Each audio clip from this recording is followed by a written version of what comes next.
And how you doing, man? I feel like I feel like you've been pretty 50-50 on this one since the beginning. Are you still feeling that?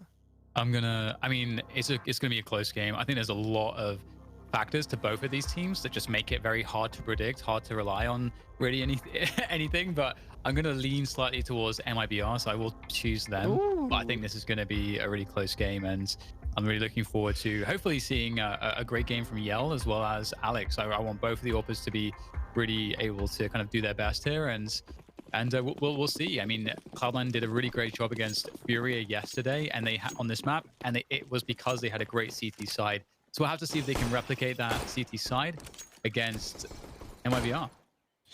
Yeah, Yell's very, very audacious on the CT side of this map when it comes to AWPing down mid. I feel like we don't see as many CTs AWP, you know, fully down to the T ramp as much as they used to.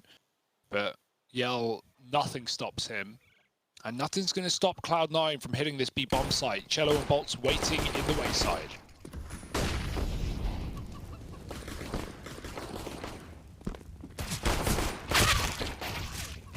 Oh! Man, this is a brawl. So yeah. No, dude, Cello has been like I think in these last few games especially like the standout individual. I think him and Yell are two of the big difference makers. But this round isn't over yet, and Alex and Mezzi are showing us that, right? The two UK flag gents popping off there. Have to get that mention in at least once a series, I reckon.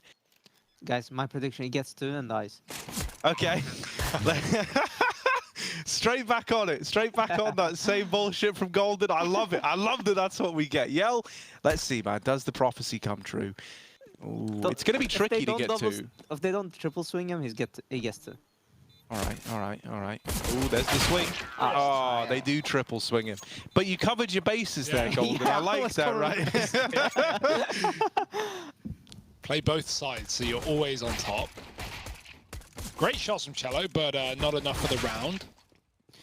Yeah, he has a really crisp aim. I'm not sure if he like lifts his mouse after each swipe he does with it. It looks very crisp. So we get Force the up. force, yeah. And I mean, these are always dangerous on Inferno.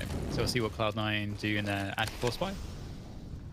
Taking some initial top banana control is a nice start. We've got a stack towards the porch side, which is great normally because you can often get isolated with like an arch smoke or something when teams are defaulting. So that's one of the reasons why CTs will like to try to stack there. If they want to fight top mid, as opposed to waiting for you to execute on a site, that can be a good little setup to force the action. Yeah, I think Inferno is one of the better maps to buy to have these types of buys. Because it's such, you know, so close range. Easy to get up in their face with your pistols and SMGs. Yeah, I agree. It's such a fun map to force buy on. Yeah. Also, like one smoke can block an entire entryway, and you can just. That's why a lot of teams go for these types of buys with like 4 or 5 smokes, and you just rotate around and smoke off the same paths. Yeah, it's been an approach I think we saw from maybe Astralis, like with one of the very first teams, like back before the economy changes. And that's a long time ago. I remember they would really create a lot of problems for teams like this. And now it's like such a standard approach. And I mean, look at this. I mean, MIBR have wasted so much time. There's 20 seconds. If anything goes wrong, they might just lose the round here. Push does come in eventually. And there's no kind of cheeky deagle shots that lands and kind of slow things down. So it looks like they'll be okay. But that honestly feels really scary. Like, do you ever want it to be the case that you just wait out the smokes like that and have only 20 seconds? Or do you feel like they should have pushed one of those top mid smokes with a flash before then? I feel like it comes down a lot to how many Molotovs you have and how you can make it much easier for yourself. For example, if they smoke mid and now they opted to go for short and apps instead of like taking long and taking the more safe route to A site, and I feel like MIBR had a really good chance there to cut them off. But yeah, sometimes you just have to go through the smokes, even against pistols. but you have to get everyone on the like the same on the same side, because if one goes through and the other guy's late, then you're kind of messed up. Like going through smokes is not a problem as long as you do it.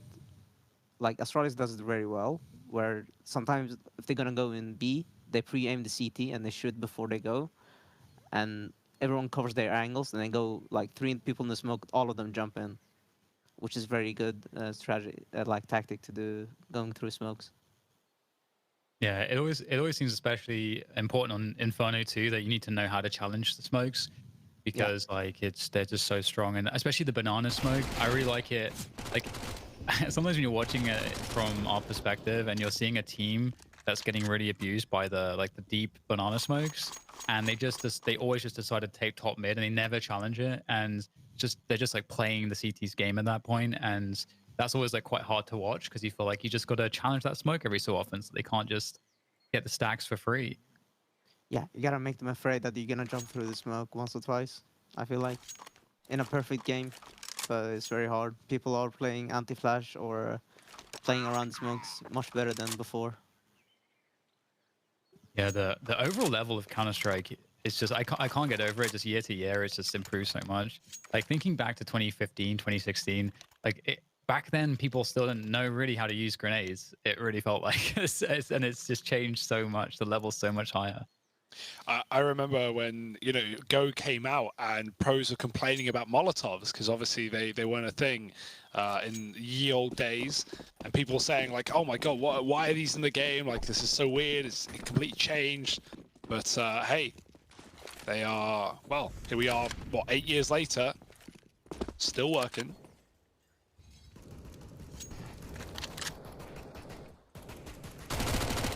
Yeah, like just like looking at like Yakinio when we approached him, or when we watched his games and such on, and you could already see that like even in the tier he was playing it, they're using their utility much better than like 2016, 2015 maybe tier like the tier 1 scene. So people are improving a lot during even the online season because they have more time on their hands, finding more gimmicky stuff or making their everything consistent. So that's like a follow-up question, I guess, to that, Golden. What if there's one thing specifically, or multiple things, or anything that comes to mind? Like, what when you pick up Giacchino, what's the most attractive thing about him? Like, why this player? Because hair, that's up there. But there's there's so many players that are so good at all levels. What makes you stand out? It's just however you want to answer that question, really. First off, the hair. Yeah. +1. Yeah, same hair plus me, and we kicked it off from there. Mostly I really like the work mentality and to approach the game to be better than yesterday. And I felt like it was so hard to find players in Sweden that way, and also Yakinio's happened to be very talented and good with most of the game. Like overall is knowledge and like everything from utility to positioning and understanding and taking criticism very well.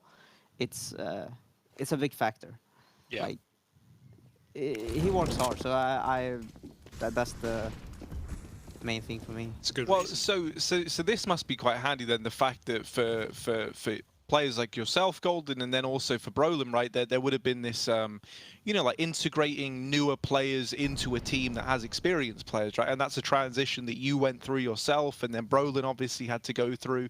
Do you think that's probably helped now at like understanding what are kind of the fundamentals to learn, most importantly, like the moment you join like a tier 1 organization like Fnatic, where you're going to be playing against these tier 1 teams, because it is very, very different, isn't it, right? Like even kind of the level of like what you would say would be like tier 2 teams to tier 1, the leap is huge, and so it only gets like greater.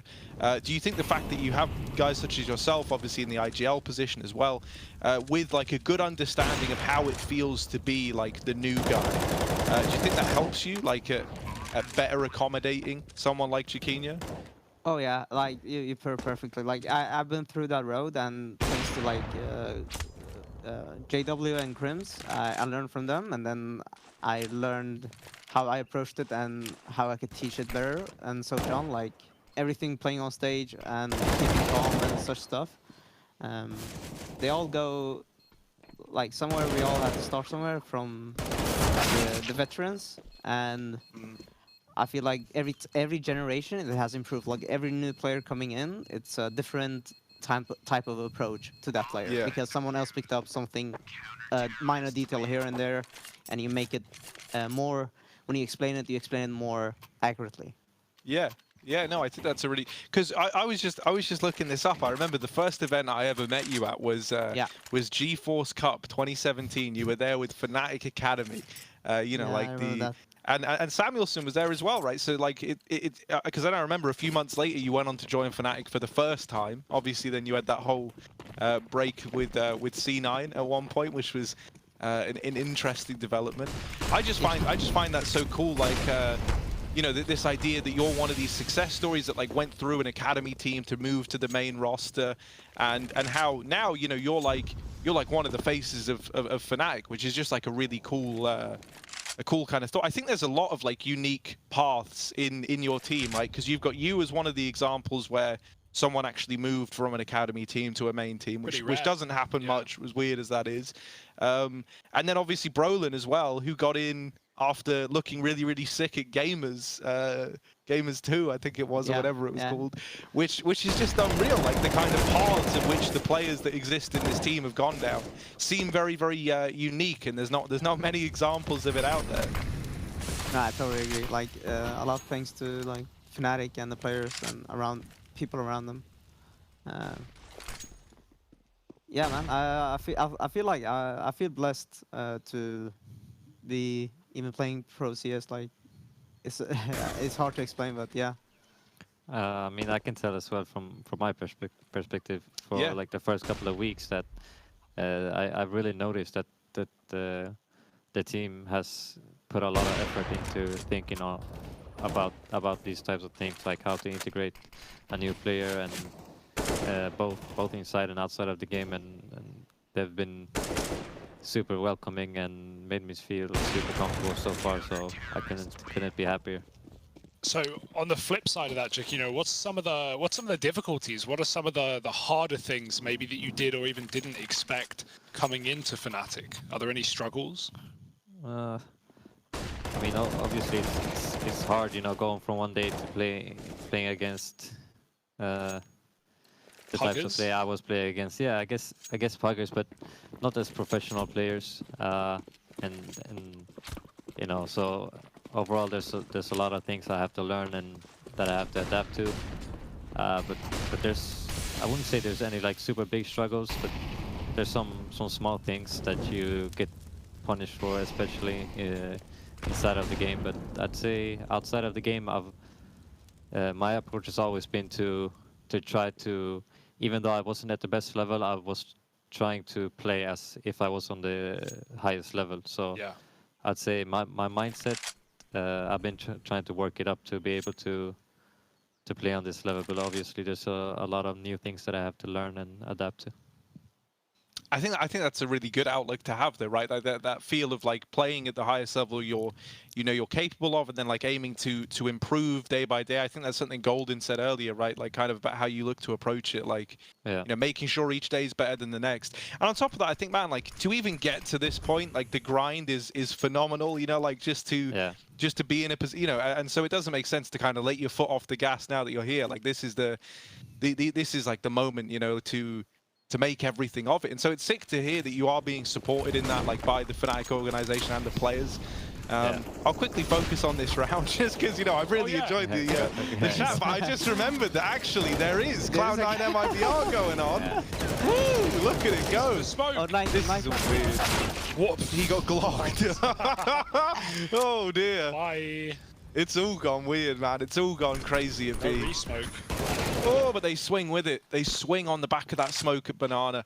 I like that, right? You don't let yourself get cut off. You're like, well, if he's smoking, he's got nades out. He's prime real estate, so you just eat that up. And Yell's going to have to save, man. This is it.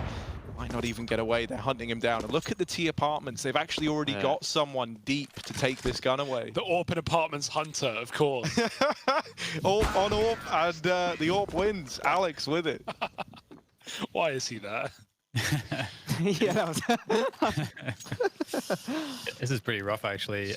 Again, I don't want to like read too much into that Furia game, but Cloud9 did have like a really strong CT approach in the Furia match. So this is a pretty sick start for them. And MIBR can't really stabilize their economy, which is, I mean, it just feels so awful on Inferno when you just don't have enough nades. Then you can't challenge Banana correctly. And then if the T's play really slow rounds, you don't have the utility to do it. And you have to take all of these gamble stacks because you don't have information. Because you can't get information because you don't have the utility. It's just, it feels like MIBR is such... Exactly. It's just having bad economy on the CT side. It really is a problem for MIBR. And I mean, I don't know what they have planned for their next gun round, but it does feel like an adaptation, change of approach might be necessary.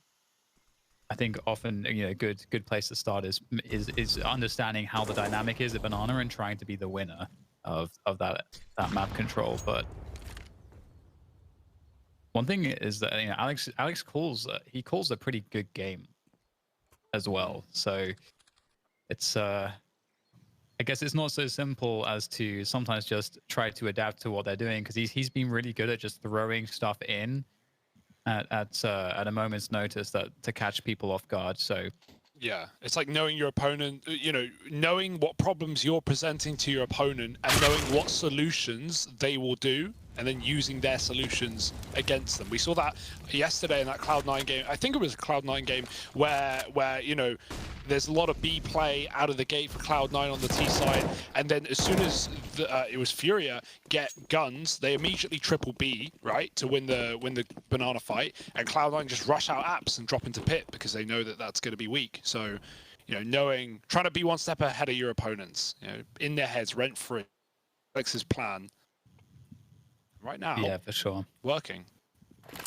And that's the thing too, because Cloud9 got off to that good start, so they get to take the initiative, they get to condition their opponents, set the pace that they want to play, and to create that expectation. Whereas the emphasis at what times in the round. So that, I mean, it is tough. It's tough. Golden, what would you be calling your MIBR? What do you want to see? I feel like they should take Banana, or like just to see if they're gonna throw stuff back at him, and then play more heavy mid, because they've kept double Molotoving they've been going slow or taking the mid control. So either they just smoke off long again, and they'll buy themselves even more time because Cloud9 has been smoking it off very late, and they could make it more time crunchy. Because right now, Cloud9 has been going to a side that 20 seconds or 30 seconds. They could play into their hands. They could use it because Cloud9 is playing much slower paced, and they're taking their time. So be more confident with your nades. Don't use them too early, and use them well. I feel like that could help them make the Cloud9 players more stressed out in pushing the sites.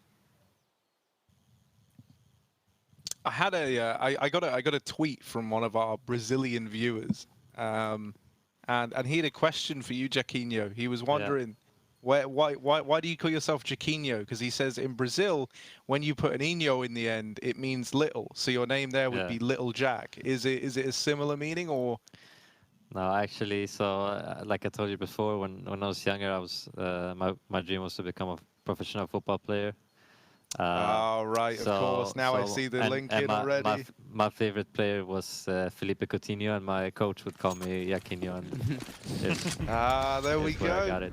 Nice. Yeah, I didn't even make the football link, but the moment you said it, I'm like, oh, no, it actually makes a lot of sense already. No, I like that, man. I like knowing the reason behind names. Golden's obvious, man. It's because he's 24-karat bowler, so that one just makes a lot of sense from the get-go, doesn't it? You're building me up so much. Oh, this pace. This is a great round to call.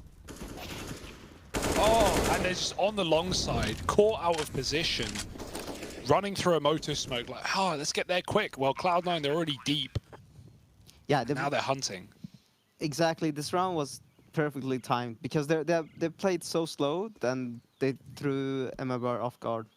Yeah, I mean, even if they followed your advice that you said, just say your nades, then they come rushing at you and you don't use your nades, then yeah. Yeah, you have to. That's why you have to be prepared for everything, and that's why I said use them well. What was the term again? I saved myself from saying that. It's like the prediction. The curse. Like the Those are curse, yeah. Yeah, you No, can't no, get no. But cursed. like I put Jinxed it. I saved the Jinx. guard in case I didn't get correctly. Oh, you hedged your bets. Yeah, Been yeah. hedging. Yeah, it's Hedging bets is a tricky topic to talk about nowadays, Dan. I would, you know, we don't want to make the game stop. That's the last thing we want. Hey, there's the Nice. link in, everyone. Well Ooh, he's done. done it. Cloud9 up 6-2. Tactical pause as well. You know, pretty good show. Like I say, good show. A lot of restraint. I feel like in when these tactical pauses are called in. I think Vertigo was like a real sign of that, right? We were like what, like 12 rounds deep or something, and MIBR were getting it handed to them at one point in time. When Other way around. Yeah, right? sorry, that's I mean- it. No, that sounds Yeah, right. this series has been crazy. Yeah, it's Harry, so I don't back and blame forth, you. man. I don't. What even happened on Overpass? Yeah, it I'm was still like- not over it, man. I still can't believe that was a like 13-2 half. It was like 10-2 before Cloud9 pulled out That's the one. a pause on CT side Vertigo. So there's still some time for MIBR, but yeah, it is worrying that like I think is like we were talking about. We had that like I think at 125, the whole team's running up porch into sight, and it's like they just completely have predicted that MIBR were not going to be anticipating that kind of a timing. And we've been talking about Alex and how he's calling like with pacing and how that's been like a huge feature of his philosophy so far in this tournament is playing with pace to really throw off his opponents, and it's working really nicely here so far. Oh, that's brilliant. Great timing shot off the flashbang, and maybe with that, even though the equipment is pretty poor for MIBR, that could slow down Cloud9 quite a lot. That seems to be possibly one of the errors that they've been making, but I'll hold that thought for now because we might just get a challenge here. Molly to take Yell off the angle, allowing top banana control. Cloud9 don't have any apps presence, so it kind of feels as though this is just going to be go B at this point. Yell, he's very wide. Does a trade come in here, or does he re-aggro and catch players throwing nades? Oh, missed shot. That's nothing. He doesn't even have cover. Cello's dead immediately. Yell re-aggro's the flash again, pushing him back. He goes in for more. Oh, he knows he only has so many shots. Getting trapped in New Box, there is a death sentence. The molly went in. He had to fight, and he gets nothing from it. 4v3, bomb planted, save for MIBR. I don't know if it's a good thing or a bad thing if Yell misses those shots because they'll at least save the Kevlar and the M4 now. But I think if he hits like one or two of those shots, that they will try for the retake. Although they don't have a kit, so maybe not. But yeah, that's it doesn't look like Yell's on right now, and that's definitely a problem. He needs to be on. Kind of feels like we want to, like I would want to see MIBR trying to find ways to take more initiative. It would be even cool to see some kind of apps, like aggressive apps setup or something like that. Ooh, what just happened there? He dies, Yeah. no?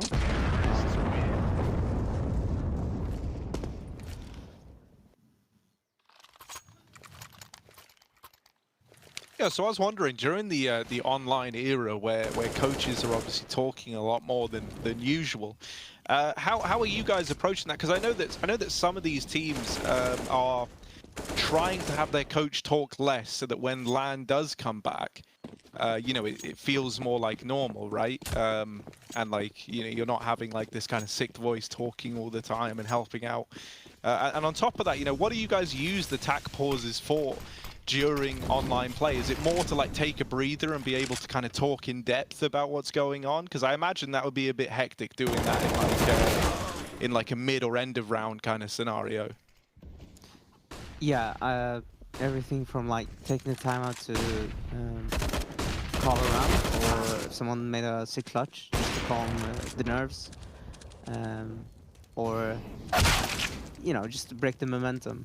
Yeah. And also, our coach doesn't speak a lot during matches because mostly, yeah, when he speaks, is to just calm the players down and not give like too much or take too much of the communication going on. You know, I feel like that's yeah, that's our team. I mean, we don't have a problem with anything regarding the coaching thing. That's good to hear. Definitely, like, I feel like the whole thing with coaches in general has always been a bit difficult to work your way around. But MIBR, just for us to change topic for a second, picking up their first rounds, they did actually go with an app setup, so I feel very proud of myself right now. And this could be the start, guys. This is where the comeback starts to happen. Quick shout I out, just Dad. need to keep One calling time. for them. That's all. Yeah, no, man, I love it, dude. If that's the solution, MIBR added DDK as a.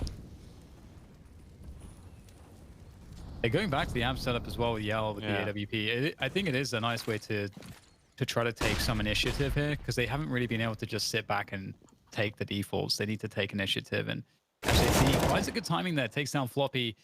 Now the question is, you got the 5v4. How do they want to play it from this point? You want to try to predict what? Oh wow, Yeah. that damn, Okay. that's a good boost. I like it. Oh, good luck getting away though. The spray is in, not connecting, actually spamming the wall. But he does some damage on the way out. That's a lovely little play for MIBR. They used 2 smokes in that boost, just waiting. That's so sick. Yeah, and that and was really it's so important that SHG gets to kill top mid, because that's what sent Cloud9 back as well to Banana. They didn't feel like they could keep pushing there. Yeah, So because if suddenly- he dies, there's only 2 on A. Yeah. It's now it's like MIBR, or rather Cloud9 is dancing to MIBR's music instead for once. Yeah, no, I like the MIBR positioning right after they got the kill. The guy jumped to second and before he boosted the guy CT. It cleared. That's kind of brutal, that isn't it? backfired. Nice That's position. the Yeah. How much are Oh, Cloud9 paying? Yeah, this is crazy. Oh, hang on a Oh, wow, come second. on. Okay. We're right back in. Don't worry, Golden Done, was okay. right all along. How This many is does it. he get? No, I predicted that the boost was perfect for this. For this to happen. No, And no. now Alex wins his clutch. Oh, Oh, we got the Jaquinho prediction. We don't get many of them. That's a treat. That's a treat. Let's tuck into it, Alex. He's got Fnatic believing. But does he believe in himself? That's the big question. Oh, he lets them cross, and now back in with the swing. It's a little wide and a missed shot. That's all it takes. It's close, but my it's no God. cigar. These games are so back and forth. The same. Oh, with I'm not Latino. sure he got it. I actually don't think he got it. oh, Zakino got it right. Golden got it Yeah, I right. thought- Calculated. Yeah, never even worried. Yeah, Oh. always believing. Oh, that feels really bad. I feel like they Yeah. really deserve that. Oh my god. Yeah, me too. Like they did everything so good, but it didn't work out for them. I mean, the same what happened on Vertigo, right? That A fake, and then they went B and they still lost the after plan. This game is really back and forth. It's a good game. Oh, that is such a heartbreaking round to lose. Especially oh man. Well, I mean, we had some good stuff from MIBR there. I'm sure that they can keep that going. They've been taking more initiative. They've been kind of proactive with it, as opposed to being so reactive. I think if they keep that trend up, it's going to be good. I'm not sure exactly what next they would want to change, because you don't want to just do these apps setups and banana setups every single round. So Yeah.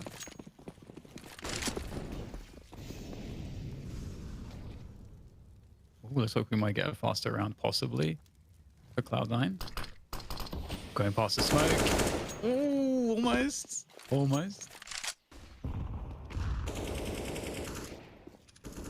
2 more smokes for MIBR. Would have been cool if Cloud9 had a Mac 10, a player with a Mac 10 in a round like this, just to get that information lurk somewhere. Oh, All right, Alex. All right, guy.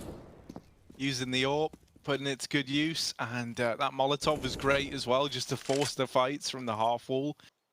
Good read, right? Knowing that the money's low and MIBR might be attempting something cheeky at top banana. And so now 2 players over towards B for MIBR. Cloud9 just still aren't moving, man. And I like that. You know, they've already been rewarded for this patience. They know the pressure is more on MIBR's shoulders than it is on theirs. And so they're just seeing what MIBR offer up. They get that trade there. And now the round should be a lock-in, right? You're 4v2. You're not at all worried about it. It's Deagles on the other side. One of these players is low.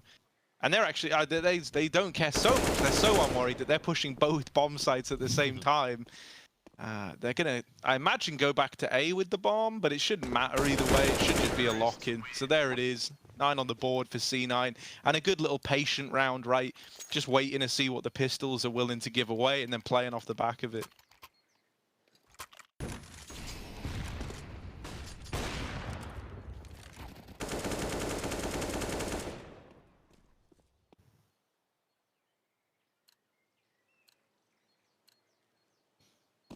Key round here for MIBR, right? If they don't want to get completely dumpstered in this map, they need to do something now. Orb going for banana fight. Alex is here. CT smoke down, but there was no T Molotov.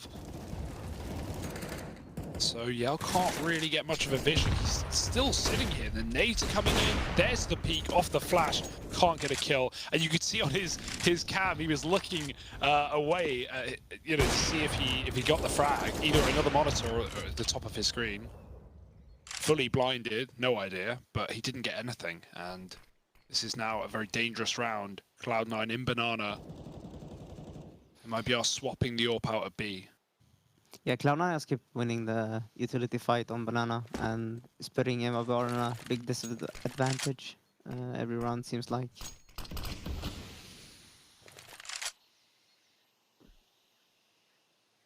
They could just flat out execute right now. There's very little to stop them, no utility.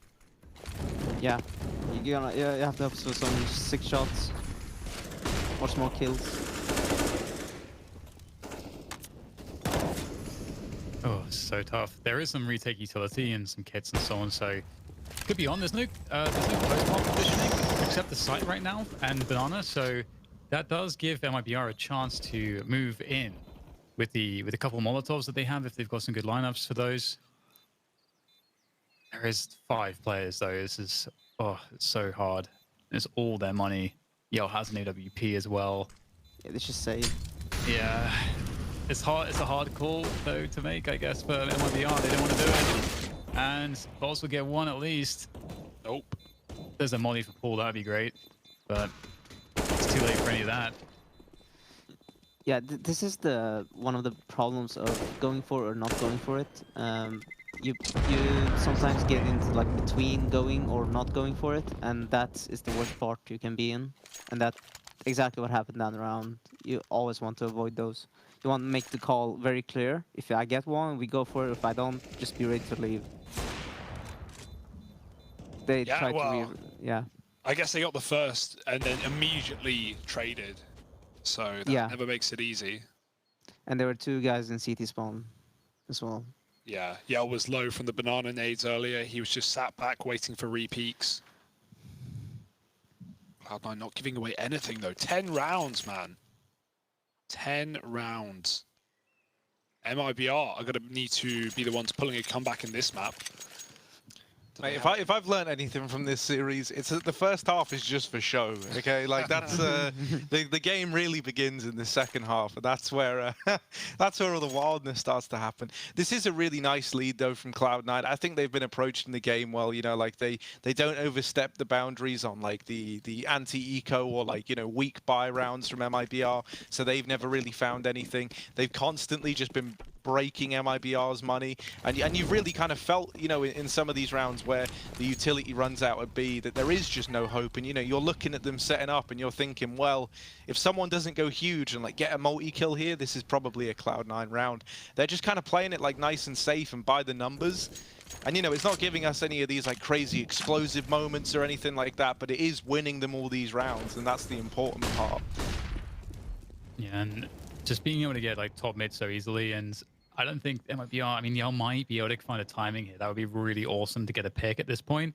Also, more importantly than even a pick is kind of getting the info as to like what is Cloud9 actually using top mid for, because if they're just using it to just create some pressure, then they need to know that and know that the intention is B, for example, so they can get the rotate in.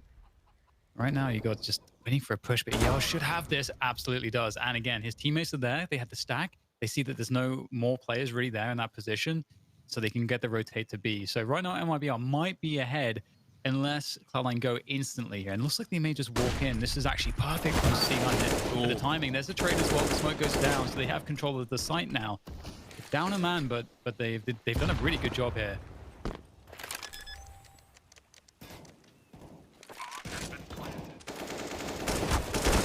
All the boost up. Lots of damage done though. Floppy low. Retake is on. Orbs posted. Alex just misses that timing, but if anything, it keeps him alive for longer. A repeat could cost him. We got this flanking spawn as well. Yeah. Oh, he's playing the discipline. Mezzi. They line up. Double down. And that might just be the round in the palm of Cloud9's hand. Final kill to find Mezzi. Doesn't matter who gets it. By Mezzi.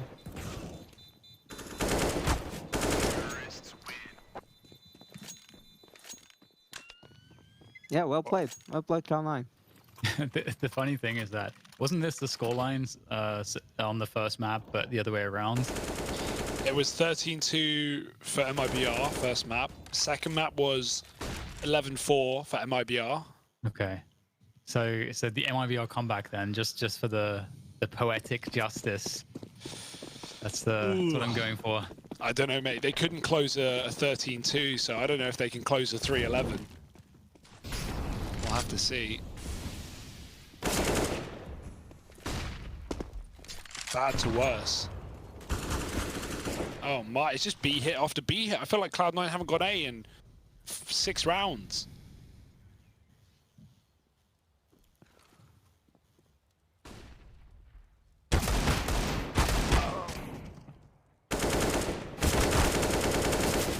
Mid-aggression.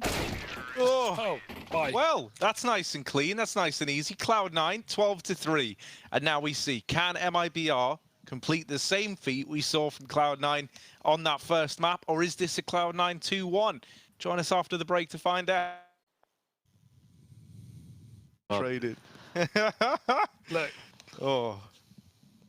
Look, Golden, frankly, if we're inviting you to the casting desk, you have to invite us to the server, okay? Ooh, so Harry wants to debut. He wants an HLTV profile, man. so I think sub him in. I think there's already a Harry that plays for Swedish teams that's actually doing all right, but That sounds fair. Right, so look at this. We're 12-9. Cloud9 are in the lead, and nothing could possibly go wrong to change that. We're really trying to throw as many curses onto this as we got. You know, we've got Curse King Golden in the house as well here, repping this comeback, or I guess repping the Cloud9 victory for it to work. Let's see what pans out, because it's Floppy getting that opener, and they're trying to bait him into Mezzi.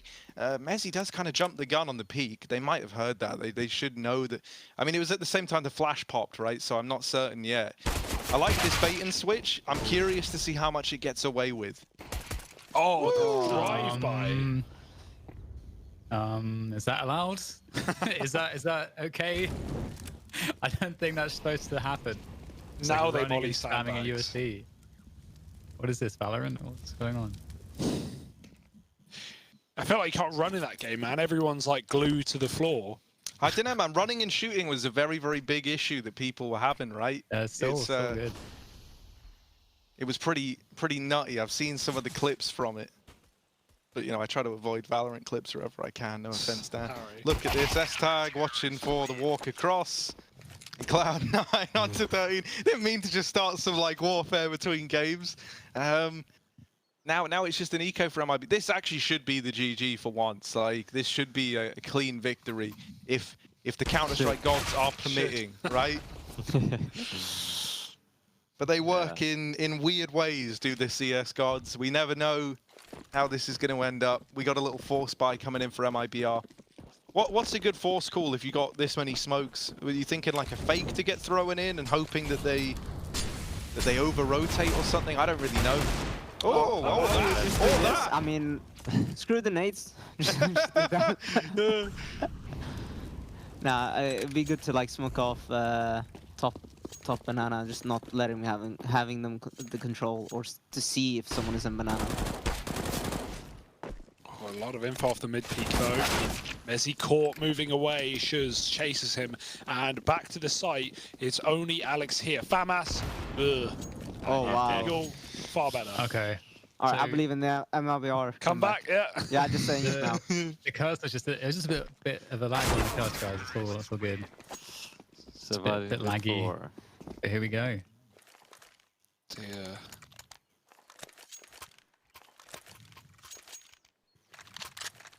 I mean, this is actually the best possible way for this to really work because Yeah. from an economy standpoint, MIBR will get a lot more momentum than if they just want the pistol straight up. So, if assuming they win this round, they've got everything they need. Yeah, I was just gonna say Assumptions. what they need is for C9 to force up and lose this round, and then they can get the momentum going.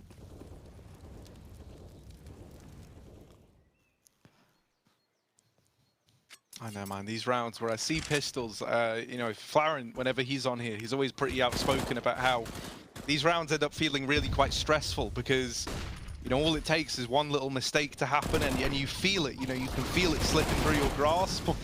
Oh, luckily enough, everything's pretty nice in the beginning. Nothing weird's happened yet. They've got the bomb into the site. They've got a man advantage. And from here on in, I'm just going to say it, nothing can possibly go wrong here for MIBR.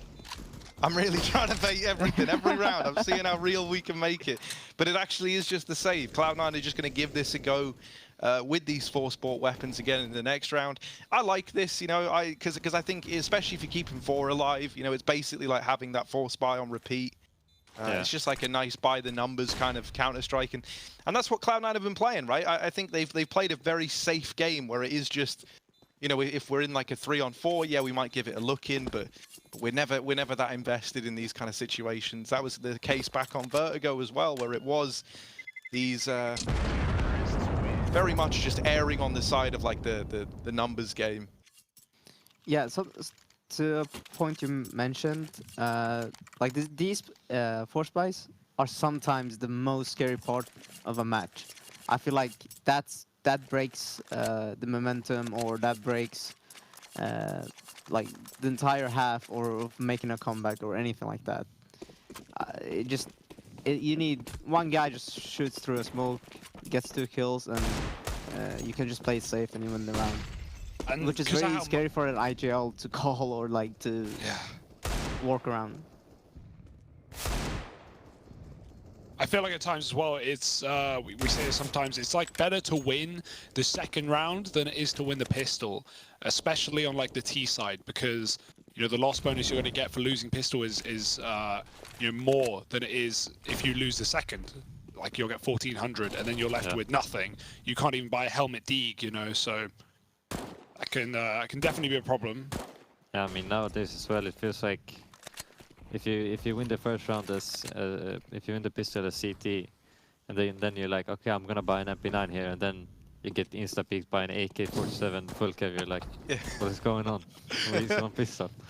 At least it's not the better Krieg anymore, darting in for a quick jiggle or something. That was kind of hellish. But no, yeah, it is very weird. We always say it's like a game of who won the pistol round. You can never quite tell in those situations. It is, it's one of the weirder things, I think, because it does feel like right now a lot of maps kind of lean to being T-sided, I think, but just because of the money, not because of how the maps are designed. And honestly, I feel like such a good change, I don't know why Valve haven't done, is, let me know if you agree with this, like, letting CTs buy the A1S and the A4 in the same game, because then you have the 2900 A1S for when you have less money, like maybe you win the pistol and you want to buy it with helmet and no nades. You have like 2 M4s, 3 SMGs, but you can't really do that because the A4 is so expensive and most people use the A4 over the A1S. So I don't know, I'd like you to be able to buy both guns on the CT side. I don't see a downside. Yeah, I mean there was some teams in the beginning of the year, or even last year. I think I saw Tabson from Big do this, and he equipped the silencer, but he only bought the silencer like the first couple of rounds of the game, and then he just played the AUG the rest of the game. Smart. So I mean, you like you said, it's sometimes it's definitely nice to have like a silencer against the second round buy. Yeah, Yeah. given the money discrepancy on the purchases, it's I like that change just sounds great. It's just that I can't really see Yeah. a downside to that. Yeah. Yeah, I mean, especially like it's just like it's kind of mental how you have the least opportunities to make money. You're the most vulnerable to getting reset. You know, you just physically have to spend more. Like your rifle costs more money, even though it's worse than the AK. You know, you buy diffuse kits, that's an extra 400. Your incendiaries cost more, you know, and you kind of need all this stuff more on the CT side anyway. So it does feel like, you know, these kind of games, you know, I swear when they looked at it statistically, I don't think it's actually backed up by statistics, but you know, what do I know? It feels like a lot of games are longer now, or at least more drawn out, because it's like, you know, a team might just have this ridiculous T-side comeback where the CTs, you feel like you only really get to see them have like maybe 7 proper full buys.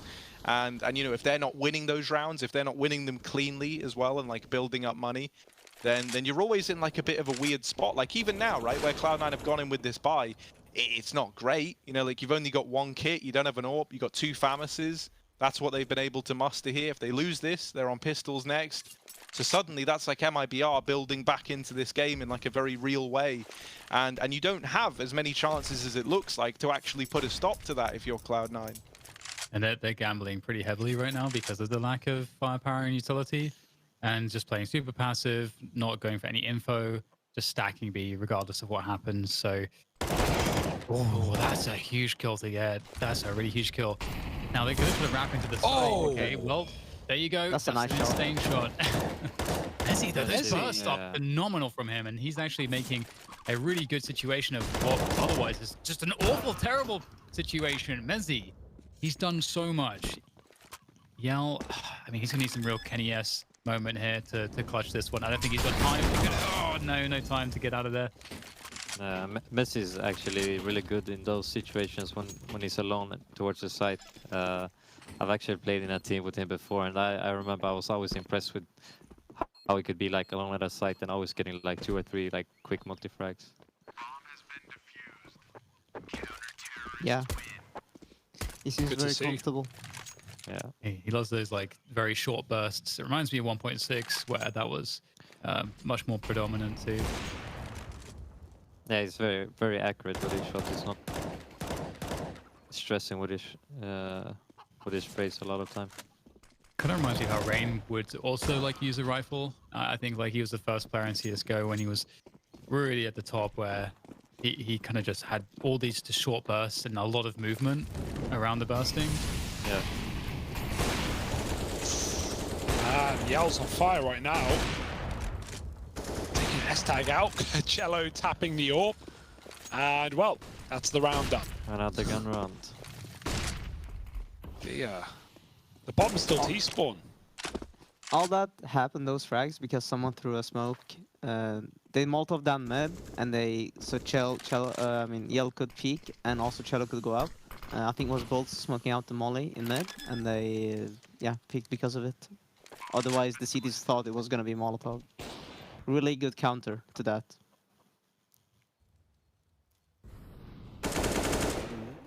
They might even find both the weapons. They know where Zephyr is now, and look, they've already dispatched people to go and hunt him down. He's not able to get away with it, and that's pretty big. You know, you take down these saving players, if you'd even held on to that 1 gun. I was going to say, you know, if you held on to 2, maybe you could have looked to invest here, but yeah, no, with just the 1 save, mate, you're done. You're ecoing anyway. So this is what we're talking about with this like 2-for-1 almost. You know, you win that round, you break the money. Well, now you've got a great shot at an 8th. This is how you build back into the game. You know, we want to see Cloud9 try and get themselves out of this this rough spot before it becomes, you know, the kind of enemy knocking on the gate, right? An MIBR up to like 12 rounds, and then suddenly, you know, you're down to your final few buys where you're in the lead, because that's where the pressure's really on. Also, you kind of lose when you come into this situation as a CT. You also lose a lot of confidence because, like you said, you almost get like a 2-for-1 round. So after you still done like an entire eco, you're like, okay, now it's time to get back in the game. But then you're not really wanting to take too many risks because you just lost 2 rounds in a row and you don't want to force your team to another eco. Yeah, so like even that side of it, right? Like, would you say that you definitely feel like you have to play safer, even if even if that isn't maybe the right call to make? You just kind of get in that headspace of no one wants to be the first guy to die, so you try and structure it so that you can just play more reactively. You're taking maybe safer fights. You're not doing the stuff that might have been working to get you there in the first place, which maybe was some of this pushing and prodding, because you're worried, as you say, about like putting your team on eco again, being that like first domino to fall that then leads to another loss in one of the important rifle rounds. Yeah, I think it's unconsciously. I think those are the times where you need to take like a pause, and you need to practice a mindset of thinking that it's 0-0. You're not ahead or you're not under. You should always play every round as if it's 0-0. Yeah. No, I think that's a good way of looking at it. Because I think as well with some teams you see like they might hit like 14, 15 rounds and like it feels like the mentality shifts away from maybe how it is in the beginning, like when the scoreline's 0-0, like you say, and suddenly it's like, we need that one round. So like they're playing to get one round, but it's like that feels like it can be a very dangerous way to approach a game, like suddenly it's not about winning as many as you can, because you are literally one round away. But I mean, I can't think of how many games I've seen where a team has been on 15 for, maybe they've had like 6 chances to get it over the line.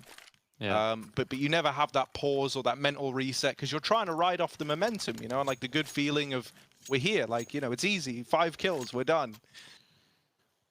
Yeah, I mean, every round you need to be unbiased from the conditions and just purely think every situation, what's the highest percentage play to win this round, or What's the most logical thing to do? Yeah.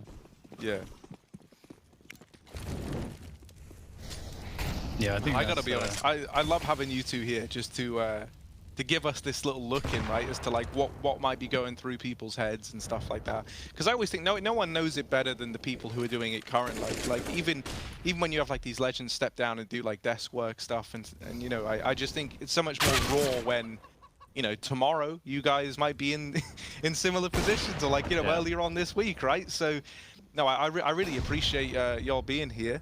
And look at this, we got this little 4-on-4 where everything now is kind of interesting, because Cloud9, they know like this is one of the better spots they've been in as of late. The only thing that worries me is the potential of this B play coming through, and the fact that you've only got Floppy here, but he does at least have that smoke and Molotov to buy a bit more time. Yeah, I think MIBR should have, like, they would have pushed. Because we can see now that there's no open B, but they think there's an open B. He just got an entry, or he refragged, which just makes them think even more. Oh no! Molly in the smoke. MIBR, they've thrown in their own util as well. Gonna pop into spawn. Oh, Estag's here, switching nades. Oh, he gets headshot by Cello. Very quick. Floppy's at the back of the site, just trying to buy time. Zeppa can't stop the wrap on coffins, but they know Floppy has to be somewhere here. Newbox has been mollied. That only leaves one place. Oh, he's been chased. And Zeppa pushing the smoke as well. 10 seconds. Can he deny part? He might be able to kill them all. He's dropped one. Messi on a flank. Big nade from the roof. Does some damage. And killing Yell off the plant as well with the AWP. It's into the 1v1. Cello. Oh, it's a Messi one, but Messi will win it, and that is playoff point. Wow, Cloud9. Really important clutch. Woo. Yeah, I mean, it's how is it even 15-8? What was it, 12-3, and they lost the pistol? Yeah. It's been a good comeback so far from MIBR, but once again, they don't really have the runs to play with from the first half, so... Yeah, it's looking tough. That's I really like the point you guys were talking about as well, about the sort of like the mentality aspect. Is because one thing I say to people as well is that you kind of have to reprogram yourself in terms of, because most people get a reward from an outcome of like, oh, we won the round, or but the thing is that then you also get an outcome of you lose, or if something goes wrong, and then you feel badly about it. So you kind of want to reprogram yourself to feel good about and be excited about just making the best play right now, and just understanding that you can't control everything. So that's all you can control, and living within that. Yeah. For example, if the team screams at you at LAN, the other team screams at you every time they win a round, and when they lose, they just like shut themselves down instead of, you know, the other team is shouting back. I feel like that's you go in a very bad spiral of bad habits, and you play more emotionally than logically. Yeah, man, it's weird as well, because I think like with those teams that are really emotional, it feels like the highs are really high, but then like the lows are really low, and it's not as consistent, right? Because you are like more led by how things are going, and when the going's good, you know, it must feel great, but then all it takes is those few stumbles, and it's a lot harder to build back in because of those like kind of bad habits that you talk about, right? Where you can't help your emotions coming into play if that's something you've always allowed for. This is gonna be a very hectic round. I just feel like it. The time is ticking.